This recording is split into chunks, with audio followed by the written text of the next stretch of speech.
Good morning. आज हम class twelfth वाले स्टूडेंट के लिए कुछ बोर्ड्स के लिए इम्पोर्टेंट पॉइंट है जो क्लास में पढ़ाया गया था। प्री एग्ज़ाम के चलते जो स्टूडेंट नहीं अटेंड कर पाए थे क्लास, उनके लिए आज पढ़ाया जा रहा है। वाटर पॉल्यूशन जो एग्ज़ाम के पॉइंट ऑफ व्यू से वेरी वेरी इंपॉर्टेंट है, आप लोग इस चीज़ पर ध्यान दीजिएगा। आज का अपना क्लास स्टार्ट हम कर रहे हैं वाटर पॉल्यूशन से। देखिए, ये जो टॉपिक है वाटर पॉल्यूशन, वो 5 नंबर के क्वेश्चन में भी आ सकता है, या फिर इससे 4-5 पॉइंट ऐसे हैं जिससे ऑब्जेक्टिव आ सकता है। 1-2 पॉइंट ऐसे भी हैं जिससे शॉर्ट आंसर टाइप आ सकते हैं। इसमें एक बार हम कंटेंट बता दें आपको क्या क्या पढ़ाने वाले हैं। सबसे पहले काउज ऑफ वाटर पॉल्यूशन बताएंगे, फिर वाटर पॉल्यूशन के कितने इम्प्योरिटीज़ होते हैं वो बताएंगे, फिर आपको हम आगे बताएंगे यूट्रिफिकेशन, और एक और टॉपिक आएगा वो हम यहाँ पर लेने वाले हैं। तो सबसे पहले देखिए वाटर पॉल्यूशन होता क्या है। तो देखिए, वाटर जो अपना पानी है, उस पानी के अंदर किसी भी तरह का नेचर में बदलाव आ जाना। नेचर मीन्स चाहे वो बायोलॉजिकल नेचर हो, चाहे वो उसका फिजिकल प्रॉपर्टी हो, या फिर केमिकल प्रॉपर्टीज़। प्रॉपर्टीज़ का मतलब ये है कि उसके एक तरह से गुण व्यवहार में, या फिर उसके जो इफ़ेक्ट्स हैं उसमें बदलाव आ जाना। देखें, the water pollution is caused by addition of organic, inorganic, chemical, as well as biological matter which change the physical chemical properties of water. This harmful process is called water pollution. यानी कुल मिलाकर के water pollution के लिए बस आपको इतना ध्यान रखना है कि वही वाटर पॉल्यूशन होता है। वाटर पॉल्यूशन में मुख्य कारण होता है जुड़ जाना, मिल जाना organic factor, inorganic factor, chemical या बायोलॉजिकल फैक्टर का मिल जाना, जिसके कारण फिजिकल केमिकल प्रॉपर्टीज बदल जाए वाटर का, वही होगा वाटर पॉल्यूशन। अब ये ऑर्गेनिक और इनऑर्गेनिक क्या है, जैसे मान लीजिए गाय का गोबर हुआ, आदमी का स्टूल हुआ, यूरिन हुआ, या फिर दूसरा कोई लिविंग ऑर्गेनिक मैटर अगर चला जाता है, सड़ी हुई पत्तियां हुई, that is the organic matter. Inorganic matter means क्या, जैसे कोई केमिकल्स वगैरह हो गया, आयंस वगैरह हो गया, कैल्शियम हो गया, नाइट्रोजन हो गया, ये सब चले जाएंगे तो वो हो गए इनऑर्गेनिक। और केमिकल तो आप समझ ही रहे हैं, बायोलॉजिकल आप समझ ही रहे हैं। ये था अपना वाटर पॉल्यूशन का डेफिनेशन जो इम्पोर्टेंट है आपको सब्जेक्टिव बनाने के लिए। अब देखें, एक बात आप सीधा सीधा समझें कि सर वाटर पॉल्यूशन जो अपना होता है, पॉल्यूटेंट्स जो होते हैं वो क्या होते हैं। तो देखिए, वाटर पॉल्यूशन को काउज करने के लिए कई सारे सोर्स होते हैं। जैसे सबसे पहला sewage matter. What is sewage matter? अगर सीवेज मैटर को समझें तो घर से निकलने वाला जो भी पानी होता है, चाहे वो नहाने के यूज़ में किया गया साबुन लगाया हुआ पानी हो, कपड़े के धोने में जो हमने यूज़ किया है सर्फ वाला पानी वो हो, या फिर कोई भी फैक्टर हो, वो सारे किस में आएंगे? सीवेज में। किचन से निकलने वाला पानी वो भी क्या होगा? Sewage water. यानी घर द्वार में जो हम यूज़ करते हैं वो सभी सीवेज वाटर आ जाएंगे। अब देखिए, इंडस्ट्रियल वेस्टेज, जैसे मान लीजिए बड़ी बड़ी फैक्ट्रियाँ होती हैं, उसके अंदर जो भी सफाई के दौरान जो कचरा निकलता है, उसमें जो हम लोग यूज़ करते हैं पानी धुलाई में, वो हुआ इंडस्ट्रियल। एग्रीकल्चर वेस्टेज वाटर, जो खेती में जो ज़रूरत से ज़्यादा बारिश की पानी होती है और वही बह कर के नदी में आ जाता है, तो एग्रीकल्चर वाला फील्ड वाला हुआ। डोमेस्टिक वेस्टेज हुआ, यानी ये सारे जो इम्प्योरिटीज़ होते हैं न्यूक्लियर पावर प्लांट में जो यूज़ होता है वाटर, ये सभी क्या होते हैं? वाटर पॉल्यूटेंट्स होते हैं।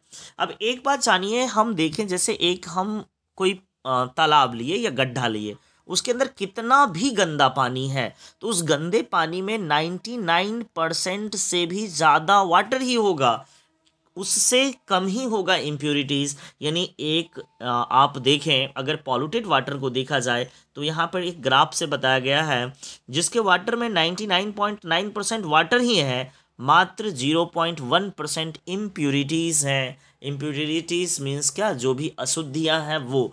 इम्प्योरिटी को 3 पार्ट में डिवाइड करते हैं। एक suspended solid. What is suspended solid?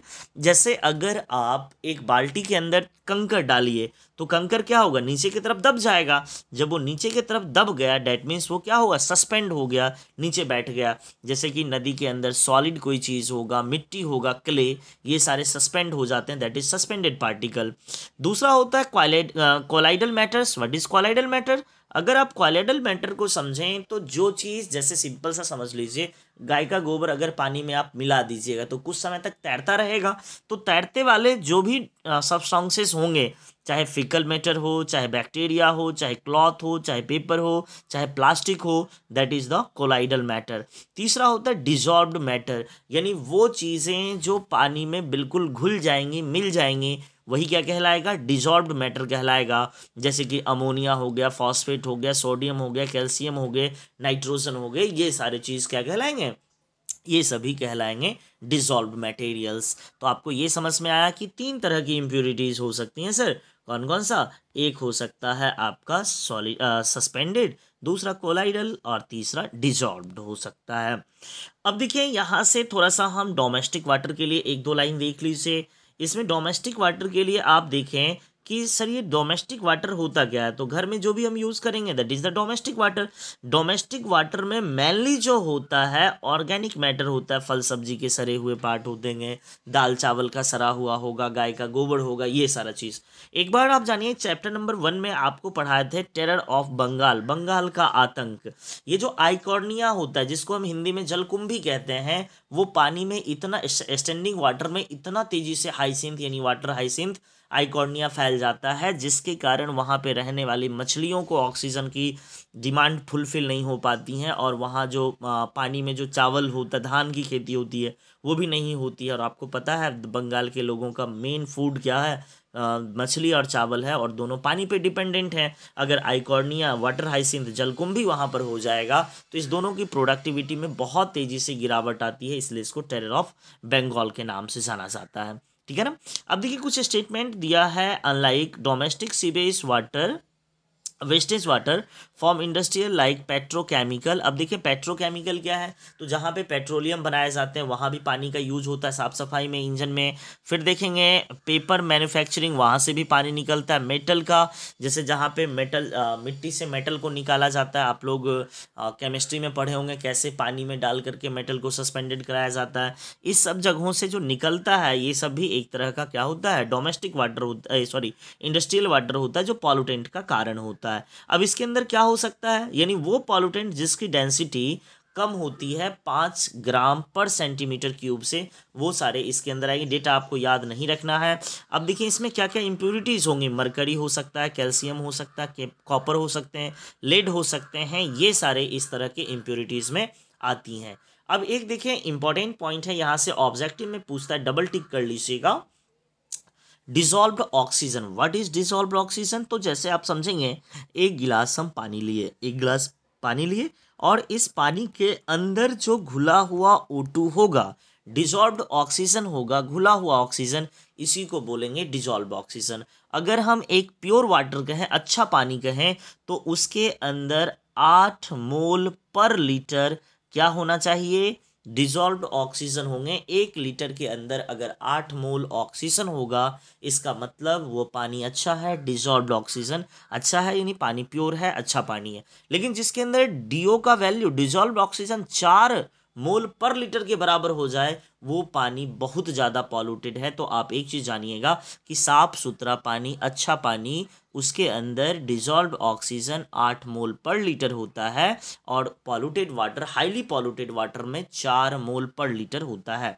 अब देखिए एक चीज़ आपको बताते हैं, BOD 2 नंबर के क्वेश्चन में इंपॉर्टेंट है, ये आपको याद रख लेना है, बोर्ड ऑफ के पॉइंट ऑफ व्यू से इंपॉर्टेंट है। बायोलॉजिकल ऑक्सीजन डिमांड, सबसे पहले बायोकेमिकल ऑक्सीजन डिमांड, सबसे पहले ये BOD का फुल फॉर्म ही पूछ लेता है। कई लोग फंस जाते हैं, बायोकेमिकल को बायोलॉजिकल पढ़ लेते हैं, लेकिन ये गलती मत करिएगा। BOD का full form biochemical oxygen demand. आइए इसको समझाते हैं, हम कैसे समझाते हैं। जैसे मान लीजिए हमने कहा कि सर 1 ग्लास या 1 लीटर हम गंदा पानी लिए, ये गंदा पानी लिए। अब ये गंदा पानी किस बेस पे हमें देखना है, इस बेस पे हमें देखना है कि इसके अंदर कोई ऑर्गेनिक सब्सटेंसेस हैं। ऑर्गेनिक सब्सटेंसेस की मतलब क्या, जैसे उसके अंदर हम गोबर डाल दिए या फिर आदमी का फेकल मैटर डाल दिए या कोई डिकम्पोजिंग मैटर डाल दिए, तो बताइए चीज़ों को डिकम्पोज करने के लिए कौन आता है? तो भाई चीज़ों को डिकम्पोज करने के लिए आता है बैक्टीरिया। अब देखिए यहाँ पर हमने किसको ला दिया है? बैक्टीरिया। अब ये बैक्टीरिया यूज़ किसका करेगा? ये बैक्टीरिया यूज़ करेगा O2 का। अब ये यूज़ किसका करेगा? O2 का। अब देखिए 1 लीटर पानी में प्रेजेंट जितना भी ऑर्गेनिक मैटर होगा, इसको डिकम्पोज करने के लिए बैक्टीरिया को जितना ऑक्सीजन की नीड होगी, आवश्यकता होगी, वही क्या कहलाएगा? Biochemical oxygen demand. आइए एक बार इसको पढ़ते हैं, आप ध्यान दे दीजिएगा। The water pollution by organic wastage, ध्यान रखना है ये ऑर्गेनिक वेस्टेज की बात कर रहा है, is measured in term of biochemical oxygen demand. यानी किसी पानी के अंदर जो ऑर्गेनिक वेस्टेज हैं उसका क्या प्रेजेंस है, उसके लिए अगर आप मेज़र करेंगे तो वो क्या कहलाएगा? Biochemical oxygen demand. It is the amount of dissolved oxygen needed by bacteria in decomposing the organic wastage। कुल मिलाकर के किसी पानी में प्रेजेंट ऑर्गेनिक मैटर को डिकम्पोज करने के लिए बैक्टीरिया के थ्रू जो ऑक्सीजन की ज़रूरत होती है उसी को क्या बोलते हैं? बीओडी। इसका मतलब किसी पानी में ऑर्गेनिक मैटर ज़्यादा होगा, इसका मतलब वो क्या होगा? उसके अंदर बीओडी भी ज़्यादा होगा। कुल मिलाकर के आप कह सकते हैं कि BOD is directly proportional of the organic substances. यानी किसी पानी के अंदर अगर डिजॉल्व्ड ऑक्सीजन ज़्यादा है, इसका मतलब है कि बीओडी ज़्यादा होगा। अब देखिए वही चीज़, इसका मतलब है कि सर पॉल्यूटेड वाटर के अंदर क्या होगा? बीओडी ज़्यादा होगा। इसका मतलब BOD is directly proportional of the organic substances. यानी पानी के अंदर जितना आप ऑर्गेनिक सब्सटेंस मिलाएंगे उसका बीओडी वैल्यू उतना ही बढ़ेगा। अब देखिए बीओडी बढ़ने के कारण होगा क्या? आइए देखिए बीओडी बढ़ने के कारण क्या हो सकता है, इस पे जरा सोचिए। तो देखिए अगर बीओडी बढ़ेगा तो वहाँ पर मछलियाँ जो होंगी, जो फिश होगा, बताइए उसको ऑक्सीजन सही से मिल पाएगा? नहीं मिल पाएगा। इसको ऑक्सीजन की क्या हो जाएगी? कमी, डेफिशिएंसी, जिसके कारण ये मर सकता है। तो जरा देखें, इन BOD is increased, dissolved oxygen is decrease. इसका मतलब ये एक स्टेटमेंट बना, या फिर आप वैसे भी जानेंगे कि डीओ, डिजॉल्व्ड ऑक्सीजन के उल्टे रिलेशन में क्या है? बीओडी। इसका मतलब हुआ कि DO is inversely proportional of the BOD. तो वही चीज कहा है कि यहाँ पर जरा देखिए statement, if BOD is increased, dissolved oxygen is decreased, higher amount of organic wastage increase the rate of decomposition in water. O2 required consumed by microbes, they are using drop of DO concentration in water। Drop of का मतलब क्या? कम जाना। यानी जितना ज़्यादा organic matter बढ़ेगा, bacteria उतनी बढ़ेंगी और डिजॉल्व ऑक्सीजन की मात्रा में कमी होगी। अब देखिए यहाँ पर Daphnia is indicator of BOD. यानी जहाँ पर डेफनिया होगा, ये एक प्लांट का नाम है एल्गी का, वहाँ पर क्या होगा? बीओडी वैल्यू बढ़ा हुआ मिलेगा। अब देखिए यहाँ से थोड़ा सा आप ज़रा देख लें, एक ग्राफ दिया है, इस ग्राफ को समझेंगे। देखिए इस ग्राफ को आप समझें ज़रा सा। तो ये ग्राफ आपको क्या समझा रहा है, पहले हम आपको ये बतला देते हैं। चलिए देखिए ये ग्राफ आपको बता रहा है कि बीओडी और डीओ का रिलेशन कैसा है। अभी तुरंत हम एक बताए थे, इक्वेशन आपको बताए थे, जब डीओ बढ़ेगा तो सर बीओडी क्या होगा? घटेगा, क्योंकि ये दोनों क्या है? एक दूसरे के इन्वर्सली प्रोपोर्शनल है। तो जैसे देखिए ये डार्क ब्लैक जो बताया जा रहा है, ये डार्क ब्लैक से जिसको बताया जा रहा है, ये डिजॉल्व्ड ऑक्सीजन की बताया जा रहा है। जैसे मान लीजिए यहाँ पर कोई नदी है, इस नदी के अंदर हमने डाला है यहाँ पर ऑर्गेनिक वेस्टेज।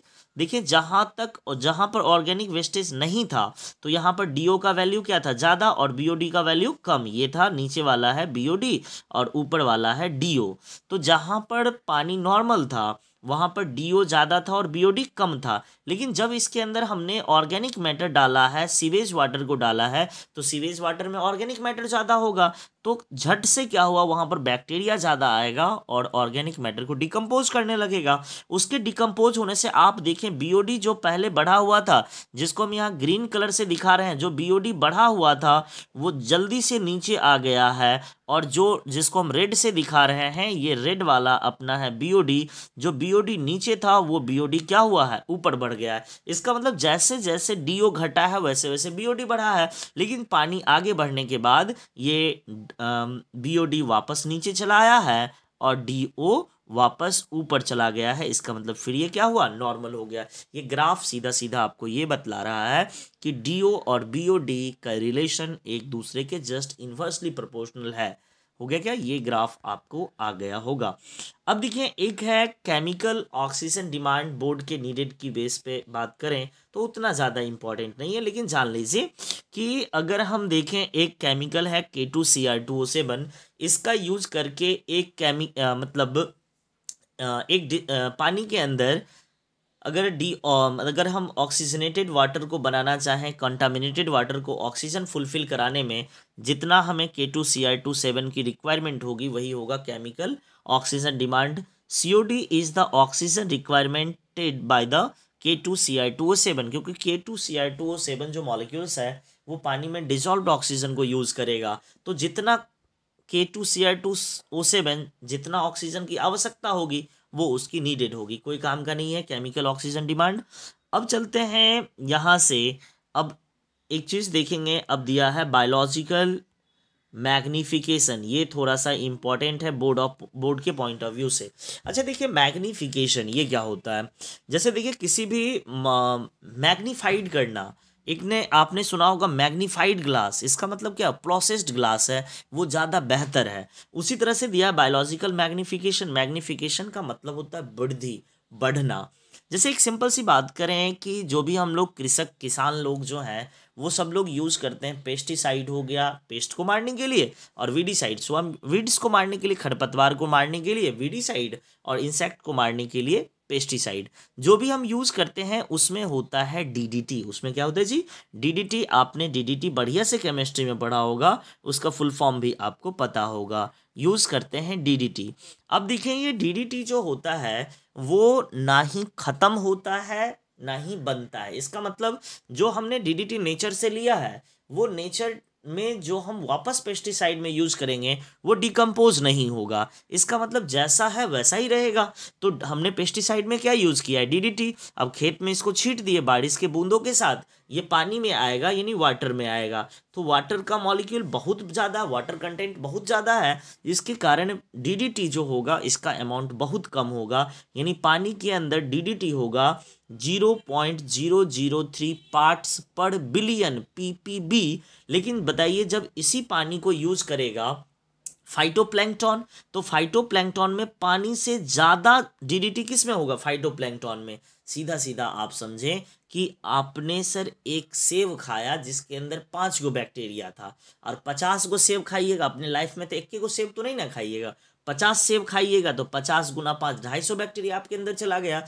उसी तरह से पानी के अंदर DDT 0.003% है, लेकिन अगर उसको कोई फाइटोप्लैंक्टन खा रहा है तो उसके अंदर इसका एम्पलीट्यूड बहुत ज़्यादा बढ़ जाएगा, जो 0.003 ppm हो जाएगा, यानी पार्ट्स पर मिलियन। जो पहले ppb था अब वो क्या हुआ, ppm में हो गया। इसी फाइटोप्लैंक्टन को यूज कौन करेगा, जू प्लैंक्टन, उसके अंदर 0.04 ppm हो जाएगा। इसी जू प्लैंक्टन को यूज कौन करेगा, स्मॉल फिशेज, इसके अंदर 0.5 ppm होगा। इसी को यूज कौन करेगा, लार्ज फिशेज, इसके अंदर कितना ppm हो जाएगा, 2 ppm। और इसी को कौन खाएंगी, बड़ी मछलियाँ, जिसके अंदर लगभग 25 ppm होगा। इसका मतलब जो टॉप कंज्यूमर होगा उसके अंदर DDT का कंसंट्रेशन ज़्यादा होगा। हमने DDT लेकर के समझाया है। इसी तरह से मरकरी होंगे, एल्युमिनियम होंगे, Hg होगा यानी पाड़ा जिसको बोलते हैं, Fe होगा। ये सारा का एम्पलीट्यूड एक ट्रॉपिकल लेवल से दूसरे ट्रॉपिकल लेवल पे बढ़ता जा रहा है। इसी को हम क्या बोलते हैं,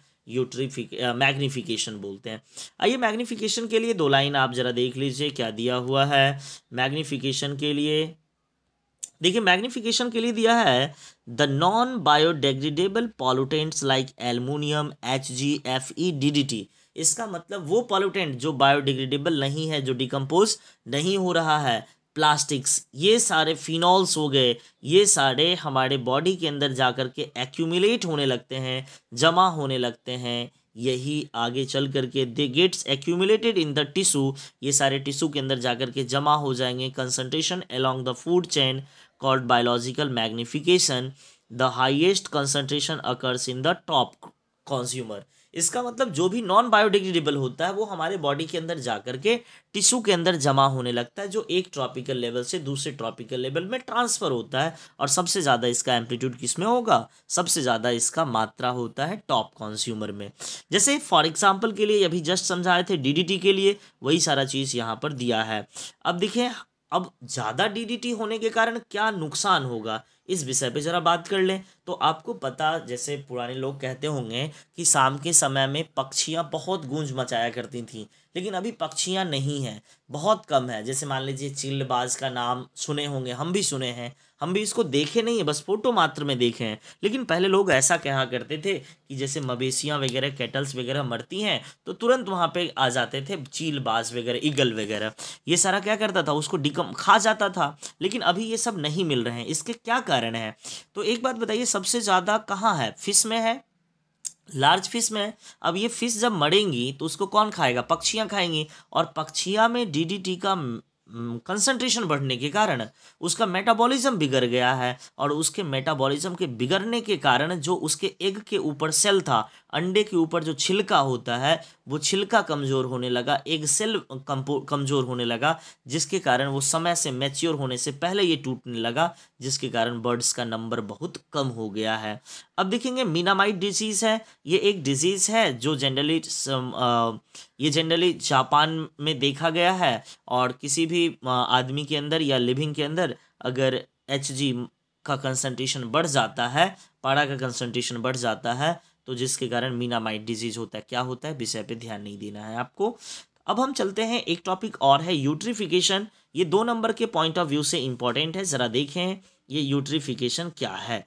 यूट्रिफिकेशन की बात करें, एक आप देखें, न्यूट्रिशन एक शब्द है, इसका मतलब समझेंगे। न्यूट्रिशन का मतलब जितना ज़्यादा हम न्यूट्रिशन लेंगे उतना ज़्यादा हम हेल्दी होंगे। अब एक है यूट्रिफिकेशन, इसका मतलब क्या है? सीधा सीधा आपको समझाएं कि जैसे मान लीजिए ये आपके पास एग्रीकल्चर फील्ड है, इस एग्रीकल्चर फील्ड में आप खेती कर रहे हैं, तो बताओ विभिन्न तरह के डिफरेंट टाइप के आप फर्टिलाइज़र डालेंगे। फर्टिलाइज़र में DAP डालिएगा, पोटास डालिएगा, यूरिया डालिएगा, या ऑर्गेनिक फार्मिंग आप कर रहे हैं तो गाय का गोबर डालिएगा, जिसको आप मैन्योर बोलते हैं। अब बारिश के बूंद के साथ ये सारे मिनरल्स कहाँ होंगे? बह करके नदी में जाएगा, पोखरा में जाएगा, पौंड में जाएगा। अब देखिए ये पौंड में चला गया, जब ये पौंड में जाएगा तो आप ऐसा सोचिए, जब ये पौंड में गया तो पौंड के अंदर न्यूट्रिटिव वैल्यू बढ़ गया, और पौंड के अंदर भी क्या होते हैं? प्लांट्स। तो बताइए इसके अंदर एल्गी बढ़ जाएगा कि नहीं बढ़ जाएगा? बताइए, जब इसके अंदर एल्गी बहुत तेज़ी से बढ़ गया तो बताइए पानी गंदा हो गया, उसके अंदर मछली तो नहीं रह पाएगी। और जब उसके अंदर एल्गी बढ़ा है तो वहाँ पर वो एल्गी मरेगा भी, वो धीरे धीरे सस्पेंड होकर के ज़मीन के नीचे जाएगा, और वो पौंड की गहराई कमती चली जाएगी। कुछ समय के बाद वो पौंड सूखने लग जाएगा, जिसको क्या बोलेंगे? एजिंग ऑफ द पौंड बोलेंगे। जरा देखिए ये चीज़ को आपको हम समझाते हैं, ध्यान से देखेंगे।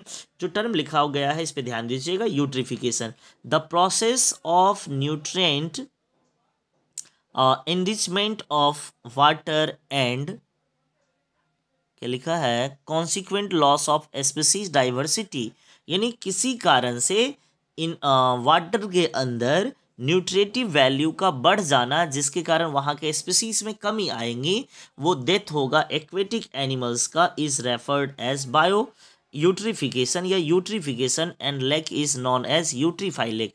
अब धीरे धीरे क्या होंगे, उसके अंदर स्पीसीज डाइवर्सिटी कमेगा, प्लांट बढ़ेगा, और इस लेक को क्या बोलेंगे? यूट्रीफाइड लेक बोलेंगे। In this process presence of nutrient in lake stimulated grow in algae that is called algal Bloom. अभी तुरंत बताए थे कि जब उसके अंदर न्यूट्रिशन बढ़ेगा तो एल्गी तेजी से बढ़ेगा, जिसको क्या बोलेंगे, एल्गल ब्लूम। एनसीईआरटी में तो एक बहुत बढ़िया डायग्राम दे करके बताया है कि जैसे किसी किसी तालाब का पानी आप देखिएगा एकदम हरा हरा हो गया है, वो हरा क्या है जी, वो हरा एल्गी है।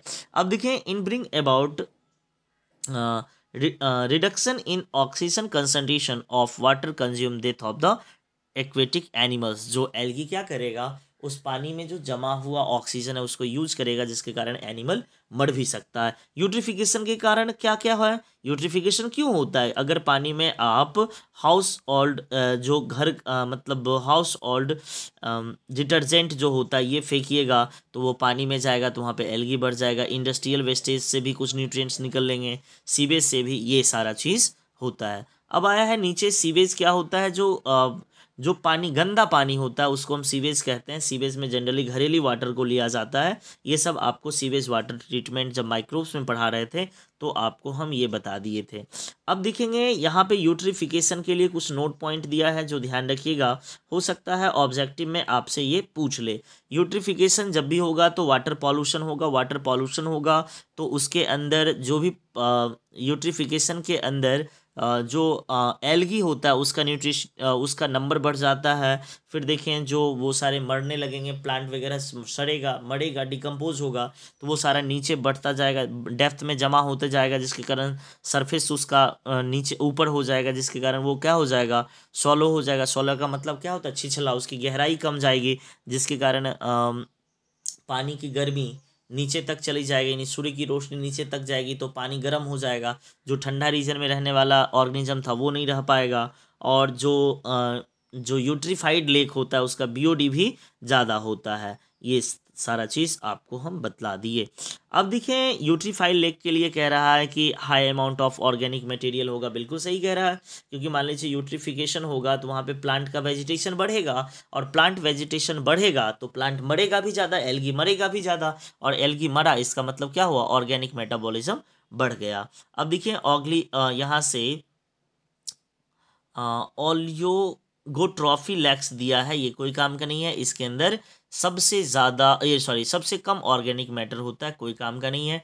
यहाँ तक आपको बतला दिए। सीवेज ट्रीटमेंट आपको माइक्रोब्स में पढ़ाए चुके हैं, एक बार इसको आप देख लीजिएगा, बोर्ड के पॉइंट ऑफ व्यू से काफ़ी ज़्यादा इम्पोर्टेंट होता है। अब देखिए वाटर वेस्टेज के लिए ट्रीटमेंट है, कोई काम का नहीं है, लेकिन इसको हम अगले क्लास में लेंगे, वीडियो ज़्यादा लंबा ना हो जाए इसलिए। एक case study of integrated waste water management, ये एक कहानी है, इसको कल के यानी अगले वीडियो लेक्चर में लेंगे। आज तक इतना ही, मिलते हैं अगले वीडियो लेक्चर में। तब तक के लिए आप लोग पढ़ते रहें, आपकी तैयारी अच्छी हो, इसके लिए वाटर पॉल्यूशन आप अच्छे से पढ़ लीजिएगा। हो सकता है आपके बोर्ड के एग्जाम में ये 5 नंबर में आ सके, या तो वाटर पॉल्यूशन के लिए आ जाएगा या sewage water treatment. Water pollution से 2 क्वेश्चन बनते हैं। आप क्लियर कर हैं, बिल्कुल बना लीजिए।